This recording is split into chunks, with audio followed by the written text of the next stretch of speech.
Happy 2022 College Colors Day, everybody. As you can see, I'm wearing our wonderful crimson and cream colors, and as well as Boomer Sooner to everybody, as we are in the first game of the season of the 2022 season under new head coach Brent Venables and his 100 Team 128 squad. It's been a while since we have actually done one of these, actually. I think the last one of these I did was way back when Georgia won the national championship, but that was last season. This is this season. First, I do want to thank everyone who has joined me last season, watching my videos, participating in my live streams, and are continuing to tune in and join me for this crazy ride we've been on into this brand new era. That all being said, I know what y'all are all here for. You want to hear about the OU UTEP preview game. We've been through a lot this past couple of months, and I am just ready for this game. It has felt almost like 2 years have gone by since December to now. But we are here. No more talk. Time to settle this on the field for the next couple of months. And OU has been pushing that, as if you didn't catch it, they released a teaser preview video of the season. And I don't know what to tell you if that didn't get you pumped up at this point. Though, to be fair, I've been counting down the days and the hours and the minutes and the seconds this entire week until kickoff starts tomorrow. So let's delve right in. So let's talk a little bit about this game. So UTEP last year had their first time in 8 years that they were actually bowl eligible. It's a rare time that we actually get to see a team play a week before they actually get to play us, but UTEP had played the North Texas Mean Green in week 0. And after being a 5-point favorite, they actually proceeded to go ahead and drop that game, and they lost 31-13. UTEP, for what it was worth, just could not get anything going. And honestly, they just couldn't get out of their own way, whether it was just killer penalties that extended North Texas's drives. They were just sometimes too loose with the ball, and it just seemed like their only strategy was just to chuck and pray at that point. The thing is, even though they were expected to win, that competition doesn't get any easier against OU. In fact, it probably gets a lot tougher, who's more skilled at all of their skill positions than UTEP is at this point. There's not really a lot of talk about UTEP. I mean, I'll be upfront. I searched, I looked through. There's more keys to the game with this than the actual overview at this point. Now, going on to OU, they're kind of similar at this point. There's very little talk about with this team, and yet there's a bunch. Going into this game, obviously, everyone knows that Wanye Morris was suspended for at least a minimum of 2 games due to academics. We don't know when we're actually going to get him back, but it's at least UTEP and Kent State. We might get him back from Nebraska, but if he has a job at his position, who knows at this point. But obviously, though, despite a lot changing for OU, what with Brent Venables being the head coach, not much has actually changed. It's basically the more things change, the more things that stay the same. Despite Tebow going out west, there's not a lot of players that actually went with them. Only 3 players went with them. Sure, we still lost some players to the draft and to the transfer portal, but most of this team did stick around if you take a look at it for it. But then again, a lot of the faces on the team have also changed at this point. Dylan Gabriel now leads the offense.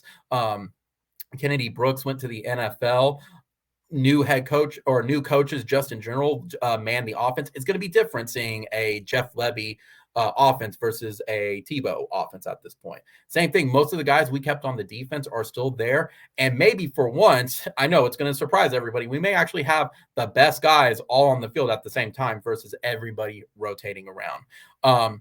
For this game, Venables reveals he will be naming some new captains every game at this point. And if you want to find that, you can go look for it at this point. But each game, there's going to be a brand new captain. So that all being said, I caught you up with UTEP. I've caught you up with OU for it. I'm actually going to go into the meat and potatoes of this video. And this is actually the keys to the game.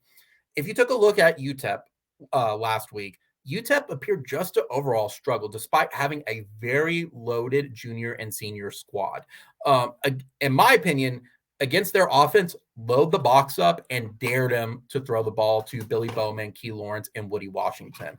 You still have to be aware of that run game with Ronaldo. I think it's Ronaldo Watt and Dion Hankins. Last week, they averaged 3.6 yards a carry and 3 yards a carry, respectively.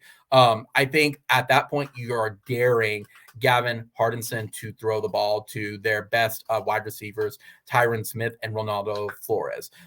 Last week, even in their losing efforts, Tyron Smith caught 7 catches for 127 yards, and Ronaldo Flores caught 8 for 122.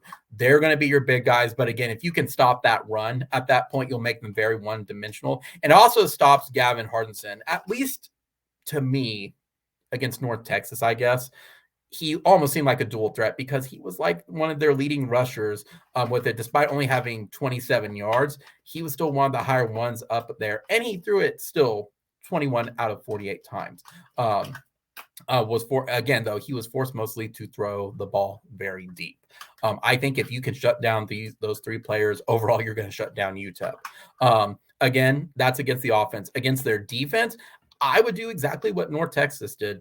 Keep the play calling very, very vanilla and just run the ball and toss it every so often to keep them honest.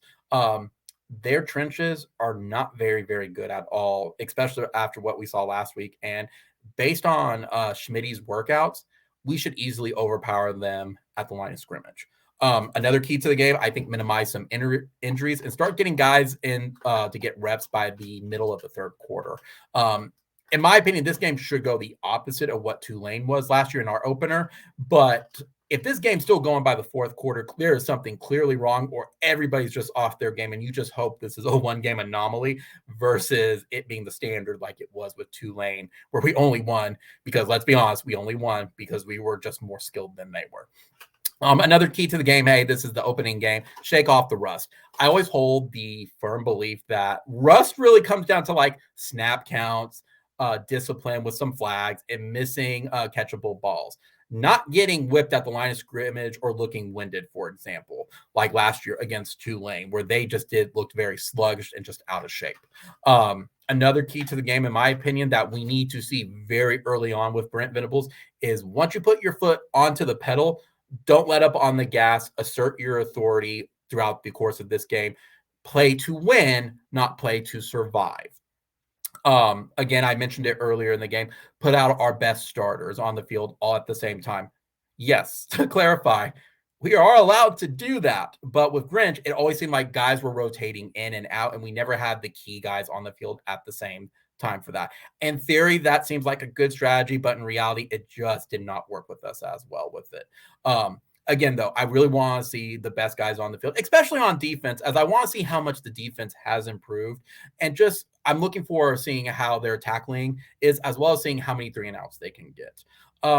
Finally, best key to the game at this point, the crowd should absolutely be electric at this game, even more so since it's Venables' first game. If we got a preview of it when he arrived at the airport last December and throughout the year with recruiting, boy, is this stadium going to be losing its mind before kickoff, especially when that intro video hits. You know, when those bells toll, the crowd is going to lose it, and I really hope they do at this point. So, all that aside, what is my predictions for this game? I'm going to be honest. Look, guys, we're not going to learn anything really about this team until at the earliest Nebraska or at the latest Kansas State. This is very much a name your score type of game. UTEP is just not a very, very good unit at all. And unlike last year's first game where they had some key players that you had to look for, funny enough, one of them is now playing for OU. I think we win this game actually very, very comfortably. Though, ironically, I think we'll learn more with this game against UTEP than we will with this team against Kent State next week at this point. My prediction is Brent Venables very much impresses in his first game as head coach of the Oklahoma Sooners, and we are going to roll UTEP 56-14. We are going to hang half 100 on them. I think Brent Venables wants to send a very clear message that OU has not missed a beat with Riley joining the USC Trojans. And we are just not only not missing a beat, we are stronger as a result. So that's all I got, guys.